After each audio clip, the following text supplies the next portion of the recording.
Hello viewers, Radhe Radhe. कैसे हैं आप सभी? स्वागत करती हूँ, आप सभी बहुत ही अच्छे होंगे। स्वागत है आप सभी का मेरे एक और नई वीडियोस में। आज की तो टॉपिक बहुत ही इम्पोर्टेंट है, इसलिए मैं कपड़े सिलते सिलते नहीं बताई। आज की टॉपिक है हम अपनी होम बुटीक में क्या क्या टिप्स अपनाएं जो ढेरों कस्टमर आए। मतलब अगर जो आपके पास एटलीस्ट जो आपके रेगुलर कस्टमर है वो तो टिके ही बने रहे आपके पास। तो पहले तो हमें एक दो चीज़ों की ध्यान रखनी चाहिए।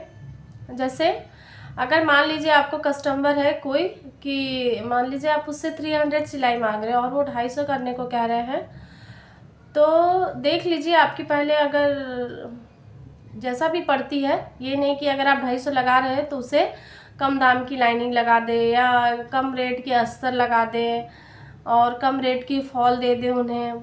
ऐसी गलती बिल्कुल नहीं करनी है।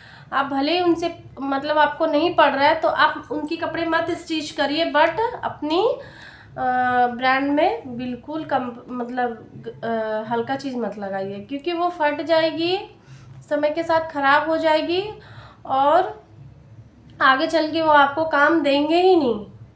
तो अगर आपका एक फिक्स रेट है तो आप उसी पे करिए, 2 ही 4 काम आएंगे लेकिन वो हमेशा के लिए आपके पास टिके बने रहेंगे। जैसे कि मैं आपको दिखाती हूँ, मेरा भी होम बुटीक ही है। मैं टाउनशिप में रहती हूँ, टाउनशिप के ही कपड़े सिलती हूँ।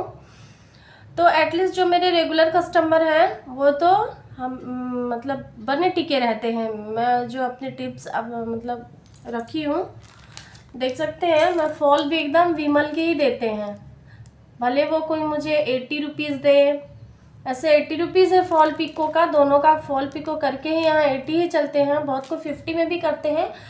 इवन कोई हमसे एक आध जो बहुत क्लोज कस्टमर है नहीं मानते हैं और बाकी के कपड़े भी देते हैं तो मुझे मतलब 50 भी देते हैं।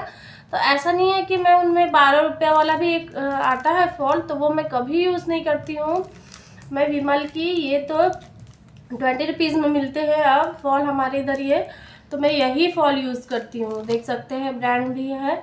अगर कोई मुझे 50 दिया तब भी, 80 दिया तब भी, तो ऐसा नहीं है कि कोई कम प्राइस दे रहा तो हम उसमें गलत मटेरियल यूज़ कर दें, क्योंकि उनके दिमाग में तो यही बैठ जाएगा कि क्यों ये यही फॉल लगाते हैं और आगे जाके वो फॉल फटी तो वो आपसे फॉल ही लगवाना बंद कर देंगे। तो देख सकते हैं फॉल भी मैं विमल का ही यूज़ करती हूँ। और लाइनिंग हमारे इधर एक 35 का भी आता है, एक 40 का भी आता है जो बहुत पतला होता है। बट देख सकते हैं मेरा तो ये बिल्कुल इतना अच्छा लाइनिंग है, इसकी क्वालिटी ये भी विमल का ही है।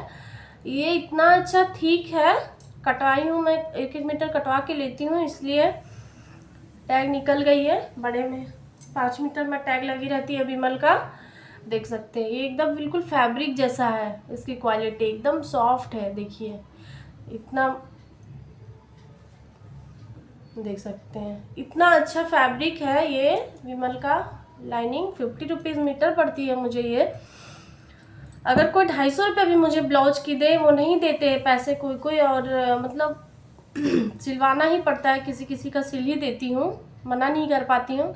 तो मैं यही देती हूँ, इसी लाइनिंग को देती हूँ। वरना ऐसा नहीं है कि हमें सस्ती लाइनिंग मिलती नहीं है, मिलती है, 35 की भी लाइनिंग मिलती है, बट हम नहीं यूज करते हैं।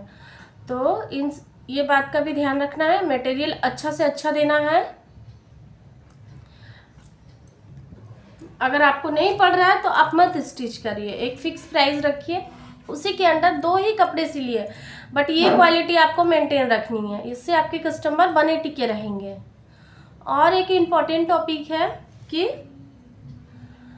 हमें मान लीजिए सेम ही है, बट ये तो मैं मटेरियल यूज़ करने की बताई। उसमें क्या है कि अगर कोई कस्टमर आपको कम पैसा दे रहा है, जैसे आपकी मन मुताबिक वो नहीं दे रहे, 100-50 कम दे रहे हैं, तो उनकी काम ऐसे मत करिए। मतलब आप कभी कभी मन में जाता है ना, अरे इंटरलॉक नहीं करेंगे, अरे साइड की ऐसे ही छोड़ देते हैं, पैसे भी कम दे रहे हैं।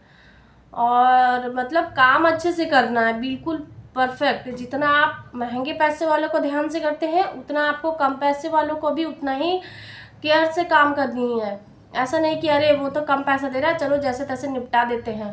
पर वो क्या है, बाहर पहन के जाएंगे, 4 लोग देखेंगे, वो आपकी ही इमेज खराब होगी। आप कपड़े तो उनकी खराब करके देंगे, मान लीजिए पहनने लायक, जितनी जितनी उसमें आप अच्छाई कर सके, जब तक वो आपके पास कपड़ा है तब तक आप उसमें करते रहिए करते रहिए। टाइम की भी ध्यान रखनी चाहिए हमें, टाइम तो बहुत है इम्पोर्टेंट। आप क्या कर सकते हैं, मतलब कभी कभी क्या होता है, हम टेलर के पास कोई नए नए कस्टमर आते हैं, हमें ध्यान में नहीं रहता है, तो वो बोलते हैं मुझे 14 तारीख को दे देना, और आपका डेट 14 तारीख को किसी और को देने का रहता है, तो आपको याद नहीं रहता, आप क्या करते हैं, हाँ ठीक है दे देंगे। फिर वो 14 तारीख आते तक इतना बर्डन हो जाता है कि हम किसी किसी के कपड़े टाइम पे दे ही नहीं पाते हैं। तो आप नोट जरूर बनाना चाहिए छोटी डायरी में, जहाँ पे आप उनका फिटिंग का नाप लिख रहे हैं किसी कस्टमर का, तो आप वहाँ पे नोट डाउन ज़रूर कीजिए कि इसकी डेट ऑफ डिलीवरी क्या है, वो किस दिन लेने आएंगे। उससे आपको मेमोरी में याद रहेगा कि इस डेट को इस कस्टमर को हमने टाइम दे रखा है, तो वो टाइम हम और किसी को नहीं देंगे। तो ऐसा मैनेज कर सकते हैं टाइम, तो आप इक्वल टाइम में सभी को कपड़ा दे पाएंगे। और मान लीजिए इस बीच इमरजेंसी कपड़ा भी आता है, तो आप उससे एक्स्ट्रा चार्जेस कर सकते हैं कि मतलब जल्दी सिलना है तो जल्दी दे दे। मैं तो नहीं लेती हूँ, इधर कोई रेडी ही नहीं होंगे देने के लिए, और मैंने कभी एक्स्ट्रा चार्ज जल्दी सिल के दी हूँ, एक दिन में भी सिल के दी हूँ, लेकिन एक्स्ट्रा चार्ज तो इधर चलते नहीं है, तो मैं तो नहीं ली। तो इन सब छोटी छोटी टिप्स का ध्यान रख के आप अपना सिलाई करें, काम में कभी कटौती ना करें। अगर कोई कम पैसे दे फिर भी मटेरियल बहुत अच्छे से अच्छे लगानी है, हेमिंग भी अच्छे से करनी है, तुरपाई वगैरह पे भी ध्यान देनी है। ऐसा नहीं है कि कोई कम पैसे दे तो हम जैसे उसमें ब्लाउज़ पे शोल्डर पे चिट बटन वगैरह लगाते हैं, तो बहुत लोग कुछ लोग को देखा हूँ, मैं भी देखी हूँ, और लोग भी इधर सिलते हैं तो वो हुक लगा देते हैं, चिट बटन का यूज़ नहीं करते हैं। तो जिसकी जहाँ पे ज़रूरत है आप वहीं पे करें। आपको एक फ़िक्स प्राइस अगर नहीं हो तो आप मना कर दें कि, और किसी किसी चीज़ में जैसे एक आपको और राय दे रही हूँ मैं, इम्पॉर्टेंट है, जैसे कभी भी आप पैंट बनाएं तो कॉटन की पैंट बनाएंगे, आप केयर करेंगे कि अगर आधे घंटे में आप बहुत अच्छे से उसको प्रेस किए, बहुत अच्छे से करें, तो उसमें घुटने की स्क्रैच बन जाती है। आप कभी भी पैंट कॉटन की अगर फैब्रिक से आप पैंट बना रहे हैं तो बिना लाइनिंग की तो आप मत ही बनाइए। कुछ कस्टमर पैसे बढ़ने के कारण कहते हैं नहीं नहीं लाइनिंग की ज़रूरत नहीं है, आप ऐसे ही रेडी कर दो। तो आप उनको एक राय दीजिए कि फिर आप स्ट्रेट पैंट बिल्कुल मत बनवाइए, प्लाजो बनवाइए थोड़ा ढीला, उसमें से घुटने की स्क्रैच नहीं बनेगी कपड़े पे। आप प्लाजो बनवाइए, उनको आइडिया दीजिए। अगर वो नहीं मान रहे, उनको एकदम स्ट्रेट पैंट ही चाहिए, आप बिना लाइनिंग के तो मत ही बनाइए, आप मना कर दीजिए कि नहीं मैं नहीं बनाऊंगी।